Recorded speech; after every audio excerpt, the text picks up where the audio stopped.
नमस्कार दोस्तों, स्वागत है आपका हमारे चैनल डीएच ग्रो में। हमारे चैनल पर डाली गई हर एक वीडियो का उद्देश्य केवल आपके ज्ञान को बढ़ाना है और इसी कड़ी में हम आपके लिए लेकर आए हैं एक नई ज्ञानवर्धक वीडियो। दोस्तों, क्या आपको पता है कलयुग का अंत कब और कैसे होगा? और जब कलयुग का अंत होगा तो हम इंसानों का जीवन कैसा होगा? अगर नहीं पता तो जानने के लिए बने रहिए वीडियो के अंत तक।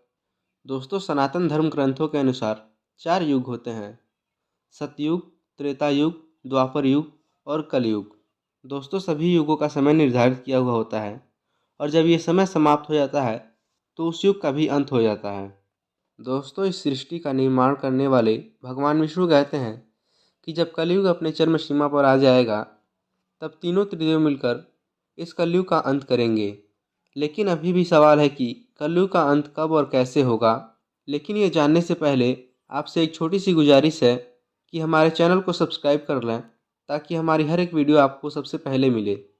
दोस्तों, हमारे वेद ग्रंथों के अनुसार 4 युग होते हैं, जिसमें सबसे बड़ा युग सतयुग होता है, जिसकी आयु करीब 17,28,000 वर्ष होती है।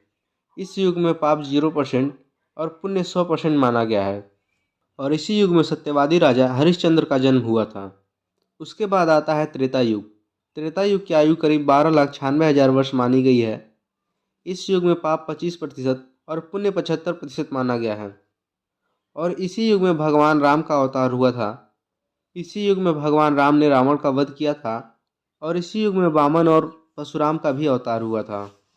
फिर तीसरा युग, जिसे द्वापर युग कहा जाता है, इस युग की आयु करीब 8,64,000 वर्ष बताई गई है और इस युग में पाप 50% और पुण्य भी 50% ही माना गया है। इसी युग में भगवान श्री कृष्ण ने अवतार लेकर कंस का वध किया था और महाभारत भी इसी युग में हुआ था। आखिरी और अंतिम युग कलयुग है। यह चारों युगों में सबसे छोटा युग है। इसकी आयु करीब 4,32,000 वर्ष बताई गई है। इस युग में पाप 75% और पुण्य 25% ही माना गया है, जो कि घोर कलयुग यानी कि कलयुग के अंत में 75% से भी और अधिक हो जाएगा। और हमारे वेद पुराणों के अनुसार इसी युग में भगवान कल्कि का अवतार एक ब्राह्मण परिवार में होगा, जो इस धरती से पाप का अंत कर कलयुग को समाप्त कर एक नए युग की स्थापना करेंगे। दोस्तों, कलयुग का अंत कैसे होगा, इसका उल्लेख पुराणों में मिलता है। पुराणों के अनुसार जब कलयुग अपने अंतिम चरण पर होगा तब पाप कर्म करने वाले लोगों की संख्या बढ़ जाएगी। चारों तरफ अधर्म का ही बोलबाला होगा। कलयुग के अंत में प्राकृतिक आपदाएं बढ़ जाएंगी। सबसे पहले जल तबाही मचाएगी, फिर चारों तरफ अग्नि का तांडव होगा, उसके बाद वायु अपना रौद्र रूप दिखाएगी और इस तरह कलयुग का अंत हो जाएगा। ये तो हमने बताया कलयुग का अंत कैसे होगा, लेकिन अब भी सवाल है कि कलयुग का अंत कब होगा और कलयुग के अंत में हम इंसानों का जीवन कैसा होगा। दोस्तों, कलयुग का अंत कब होगा, ये जानने के लिए हमें पहले ये जानना होगा कि कलयुग का प्रारंभ कब हुआ था।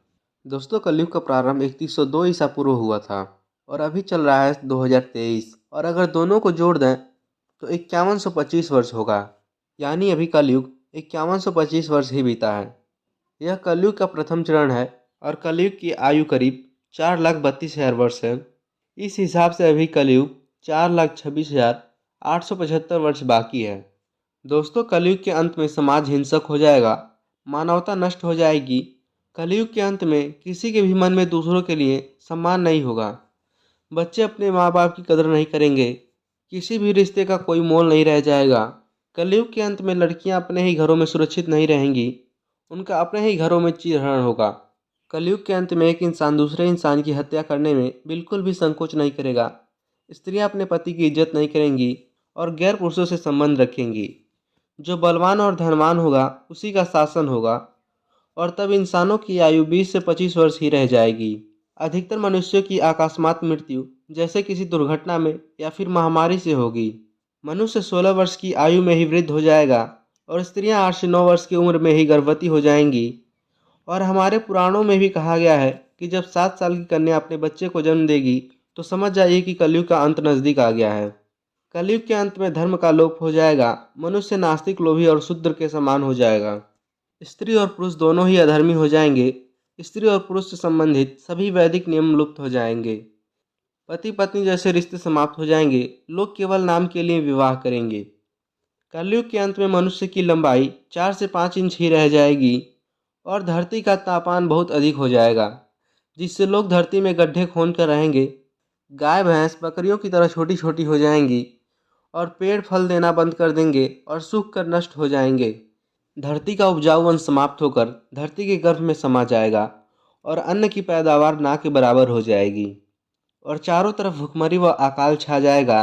पृथ्वी से सभी देवी देवता स्वर्ग लोग चले जाएंगे, अर्थात गंगा समेत सभी पवित्र नदियां सूख जाएंगी। और जब चारों तरफ अधर्म का साम्राज्य छा जाएगा, तब भगवान विष्णु के 10वें अवतार भगवान कल्कि का जन्म होगा, जो समस्त दुनिया से पाप का विनाश कर पुनः धर्म की स्थापना करेंगे। और फिर धरती से कलयुग का प्रभाव समाप्त करने के लिए लगातार 12 वर्षों तक वर्षा होगी, जिससे संपूर्ण पृथ्वी जलमग्न हो जाएगी। और फिर इस तरह पृथ्वी पर एक नई भूमि और नए युग का निर्माण होगा, जिसे सतयुग के नाम से जाना जाएगा, जहाँ सब कुछ सत्य और शुद्ध होगा। और फिर जिस प्रकार धीरे धीरे क्रमशः धर्म की हानि हुई थी, उसी प्रकार धर्म की स्थापना होगी। तब श्रेष्ठ क्या है, इस बात पर विचार करने पर धर्म ही श्रेष्ठ दिखाई देगा और इस तरह सतयुग के प्रथम चरण की स्थापना होगी। दोस्तों, उम्मीद करता हूँ कि इस वीडियो से आपको कलयुग के अंत का कुछ तो ज्ञान मिला होगा। दोस्तों, इस वीडियो को लाइक करें और ऐसे ही ज्ञानवर्धक वीडियो देखने के लिए चैनल को सब्सक्राइब जरूर करें। धन्यवाद।